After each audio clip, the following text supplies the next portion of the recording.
slide.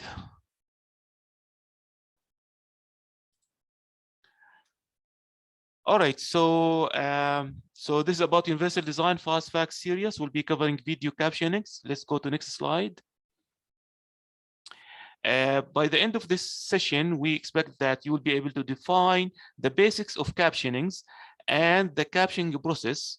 You will be able to differentiate between captions as an accommodation and captions as a form of accessibility. You will be able also to recognize captioned media as a component of universal design.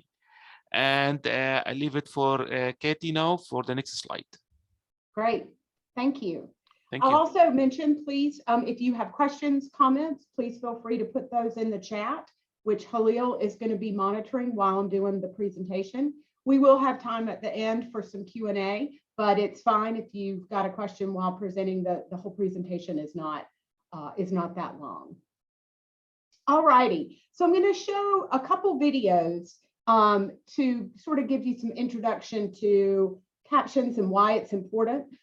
This one is from a social media person that I found on YouTube, and she's a comedian who considers herself capital D deaf. And she does, I think, a great job of explaining in a very humorous way why captions are important. Let's talk about captions. Captions are these beautiful logos that are displayed down right below. So whether you're deaf, hard of hearing, learning a second language,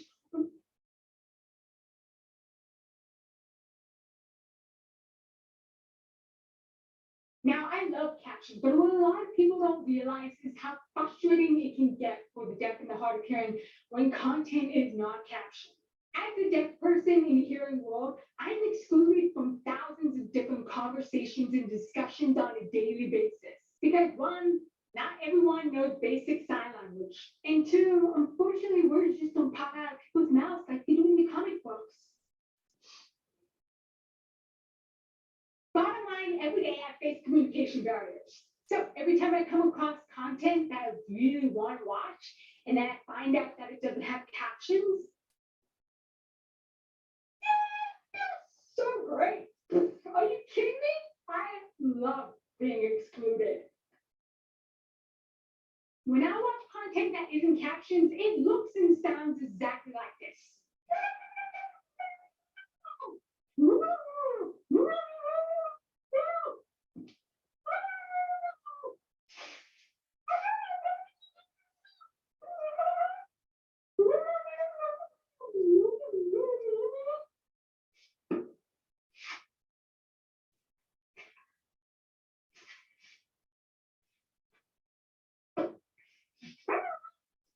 Did you get any of that? Me either. If you caption content, I love you, bro. Because adding captions means that you are including the millions of us that are being excluded every day. If you don't caption content, it's never too late. Seriously, look into it, guys. Because believe it or not, captioning content is also used as a social media strategy to help you get more views and subscribers. So just saying, help us out and we might help you out. And last but not least, please, if you're going to use auto captions on YouTube, proofread them because they're not accurate. Auto captions is very much like being in a verbally abusive relationship. They will take your words, twist them around, make it seem like you said all this other stuff that you never even said in the first place. So auto captioners, proofread. Like Smokey Bear said, only you can prevent auto corruptions. Okay, he doesn't say that, but he really should stop saying that. Anyways, I hope you guys learned something. Before I let you out for recess, make sure to subscribe to my YouTube channel, follow my Facebook page, add me on Instagram, whatever's clever. Okay. So thanks for playing along. I always like that video. I think it's just really funny. So let's break down captions in terms of what exactly they are. They're words shown on a movie, television, computer monitor. They show what is being said, but they also show what sounds are occurring in the program. Captions might be open, which means that they are actually burned into the video. They are visible without turning them on or off. They're just there. You know, you can't turn them off. Or closed, and closed captions can be turned on or off and may be visible or might only be visible to people that wish to see them, like at a movie theater. And the caption, the closed caption symbol is the small CC symbol that we'll see in some of these slides. Captions and subtitles are not the same. And that's important to keep in mind when you are editing your own videos, or when you are, explaining to other people about the importance of captions versus subtitles. Subtitles are designed for hearing people. They may not include nonverbal sounds because their target audience are people that can hear those sounds in the video. And they also are often provided in multiple languages. So for example, if English is your primary language and you're watching a movie that is spoken in French, you might use English subtitles. But those are more of a summary and often don't include all of the sounds in the video that captions do. So let's talk for a minute about how captions are produced. A lot of people that attend this session say, I was really kind of hoping to know exactly how to make captions. And I'll tell you that that's a really long workshop. That's a lot. But I can give you some of the basics. There are professional captions, and those are created, those professional captions are considered to be 97 to 99% accurate. They include grammar, punctuation. They include, as we were talking about a minute ago, they include the background sounds and such that occur in the video. And they are done in a handful of ways. A lot of times, professional captions start out as auto captions and then are edited by the creator to capitalize words and make sure that the speaker is indicated, and all of those corrections to corrections to terms, for example, that might be in the video. Also, they could be done straight from the beginning as a transcription, and that is where someone literally listens to what's being said in the video and types it all out, word for word, then uploads that file with software to add the captions, then edits the captions for punctuation, for background noises, and for timings to make sure that the captions that appear on the bottom of the screen are happening at the same time the person in the video is speaking them. Machine captions are also called auto captions. Those are created by what we often call AI, or software that uses speech recognition technology. The accuracy for these can really vary. So it is a program that listens to a voice and then transcribes what they think the voice is saying. It is getting better and better, I'll say, with all the different platforms that have auto captions. However, they are not considered professional captions, and most of the time require at least a small amount of editing to make sure that they are at a professional level. For example, all the words might be spelled correctly in auto captions, but it's all one long sentence, right? There's no periods to differentiate between sentences. They might not be capital letters to tell you that it is the beginning of a new sentence and things like that. So what we often recommend to creators of video is to start off with machine captions. And I'll show you in a minute how you can get those through Canvas. And then take those and edit them for accuracy. All right, so I am going to try to go, because people have asked for this, sort of a brief tutorial on how to edit captions for accuracy. And again, we could talk about it all day. There's lots of ins and outs, for doing professional captions. But if you have created your own content, if you're a faculty member and you've created your own content, you've created your own video, or you've recorded your lecture, or you're posting something to your website, you more than likely know the content and how to make those corrections to make sure that they're accurate. And so a lot of times you can get to that level of professional accuracy. I put this little thing here about the importance of punctuation.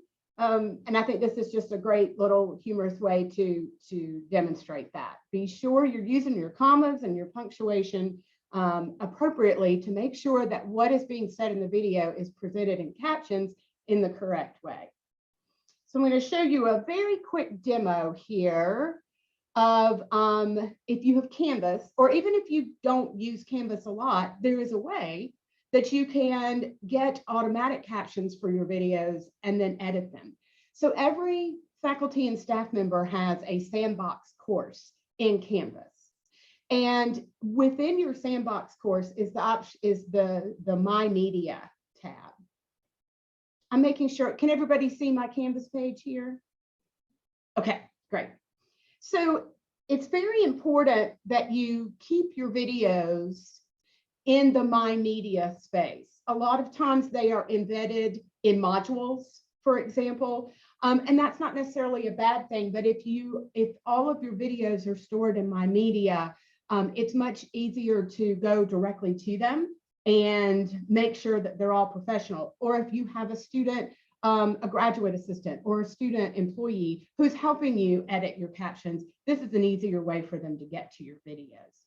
So this is my sandbox course. This is My Media, and I've got lots of different videos in here. And in the slides, which we're happy to provide you guys, there are hyperlinks on that slide that show you how you can upload your videos here. And when you do that, when you upload your videos to Canvas, they automatically are sent through the Kaltura program that the university has paid for and given auto captions. So every video uploaded into My Media will automatically get auto captions. So these have auto captions. So now I want to go in and edit them. And so I'll go to a certain video, and there's more than one way you can do this. And I think that the FAQs on this are pretty good from the university FAQ pages. But if you can click on the video here, you can go to the little pen here to edit, and that'll pull up the video. You can launch the editor here. I often go down here to Captions, click on that. And here below where it says English SRT accuracy 87%. So that's the auto captions that are there, that they're saying are 87%. And again, you can hit some buttons down here. I tend to just go right here and hit edit captions. And now I have my whole transcript here that the auto caption process has produced. So once I get here, it's simply a matter of going through and correcting words. You can do it while your video is playing here to the right. If you know, like, oh, I know that's not spelled correctly, then you can just go and change it here. So it says here, welcome to the Universal Design Fast Track. So I might change that to Fast Facts. And when I've done that, I go over here and I click Save. And it'll say, are you sure you want to save? Yes. I also might want to go in here and make sure that this is capitalized design, since that's the title of our series. I do recommend that you hit save a lot, because if you do a lot of corrections and don't hit save after doing minutes of corrections, if something happens and you lose your internet or your page crashes and comes back, all of your changes will be lost. So that's just sorry, I noticed that the name has changed. I didn't change my name. My name is still Khalil Ikshare, not Click Share. It's not Click Share, right? This is what auto captions will do, exactly. And sometimes if you use a certain type of software, it will get more accustomed to your accent and to your voice. But if English is not your first language, if you have a very strong accent, then it might always get a lot of things wrong. So yes, it says here, my name is Click Share, and it's Khalil Ikshare. Okay, so let me get back to here. And again, we're happy to provide you these slides, and these are hyperlinks on how to edit what I showed you, how to edit captions in Canvas. And then there's also a good video in YouTube of how to edit captions in YouTube as well. YouTube's auto captions were notoriously horrible. They have improved. However, every now and then I still run across some that are really, really bad. And even the good ones need that editing. So please don't rely on auto captions and consider that to be, professional content that's going to work for everybody. Now I'm going to talk a little bit about captions as a legally required accommodation versus a best practice form of accessibility and how they can overlap. So captions for students in courses is considered a legal accommodation if that student has registered with Disability Services, therefore has a disability, and that captions is considered one of the accommodations that they are eligible for based on the impact of their disability. So if you are a faculty member and you receive a letter of accommodation and it says on there that the student needs captions, then the trick is that the captions are required immediately. So let's say you have a course and the first day of class, you decide you want to show a video. Well, if the person gave you that letter of accommodation, maybe not yet, but if they've already given it to you, maybe the day before or even sooner, you may not have time to get the captions on that video before you're showing it on that first day. And if that's the case, then you're showing a video with no captions, that student doesn't have access to your course. And that could be legally a very slippery slope. So we always encourage everyone to get your captions done in advance because you never know when someone might need those. And you don't want to be denying access to someone based on the fact that they have a disability. This is just what it looks like. This is, again, primarily for faculty, what the accommodation looks like. And in these letters that faculty receive, there is always a person at the top where it says from. There's a person who is the counselor in disability services for that student. So if you ever have questions, that's the person you can contact about this individual student and what their needs are related to captions. Now I'm going to switch gears and talk about captions as a form of access. And so it's important too to think of captions on videos very much like physical access concepts.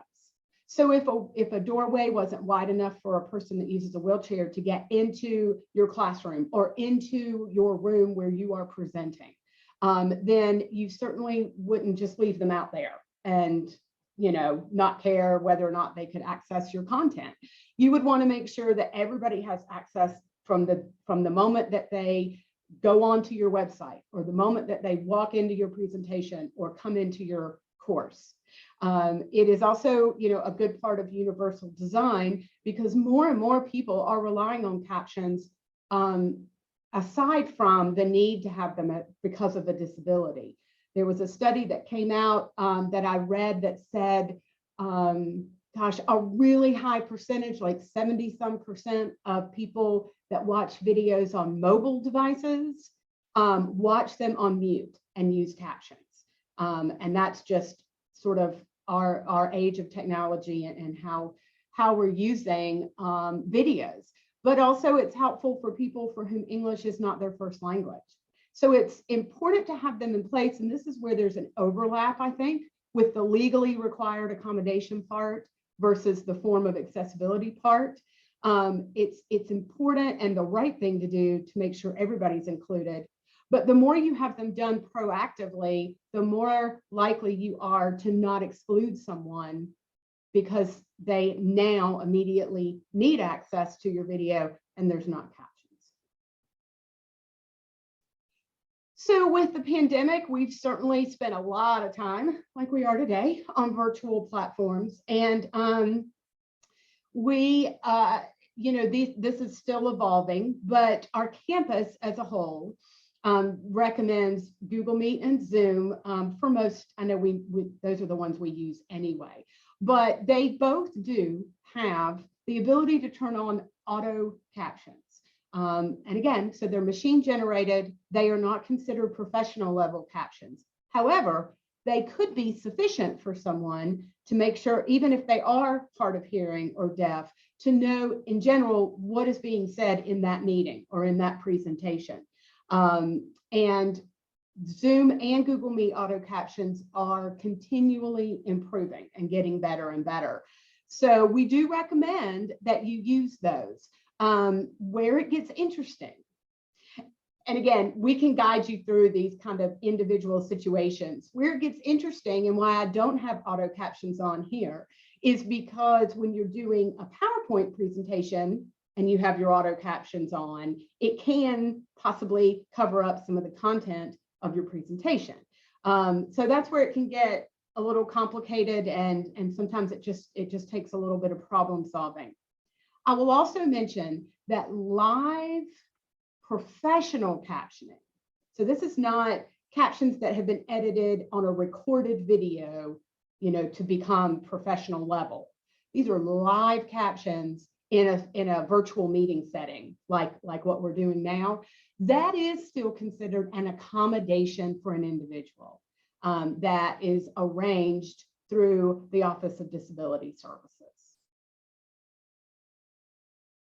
All righty, got one more video to show you. This is something that was created by us internally with a student who has graduated, but relied very heavily on captions because he's hard of hearing. And he wrote this script himself. I think he does a great job of explaining why it matters so much for him.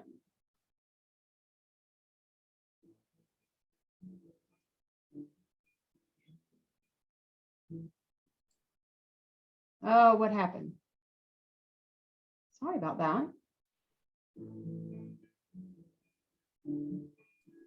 It is very low. I was trying to turn it up and it's as high as it'll go. Let's go to the YouTube then. If you click sorry? YouTube, if you click on the YouTube, it will be open on the browser. Oh.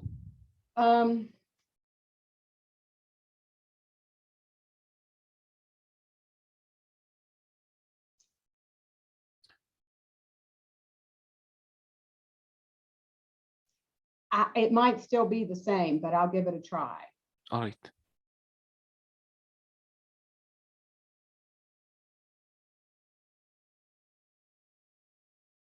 My job is to make college easier. That does seem louder. Yes.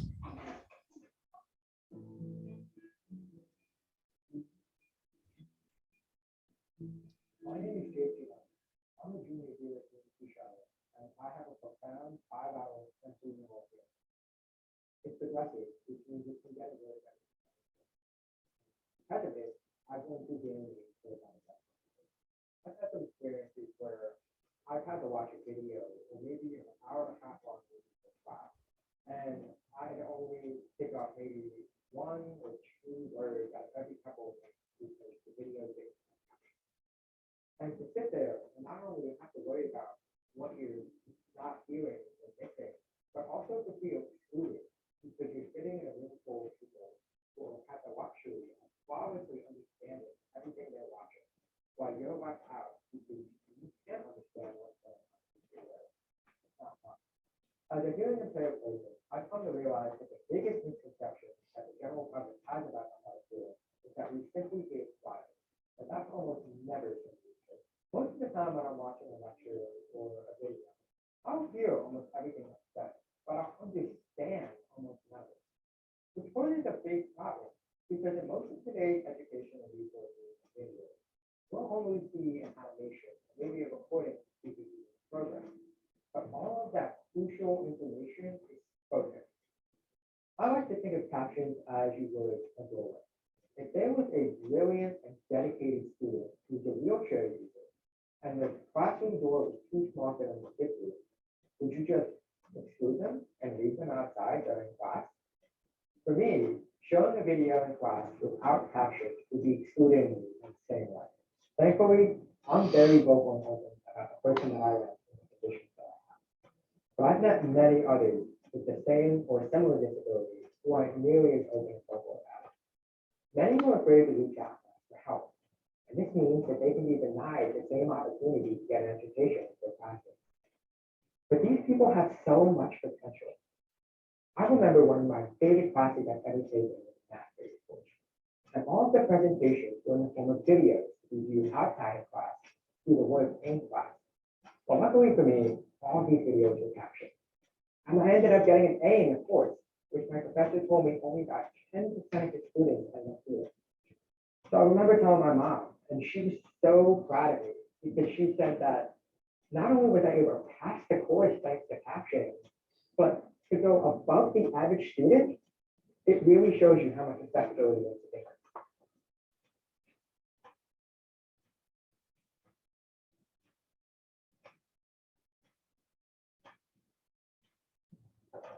Okay.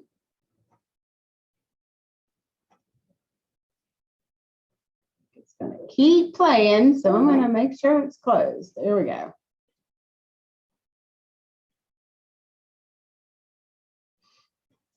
Okay.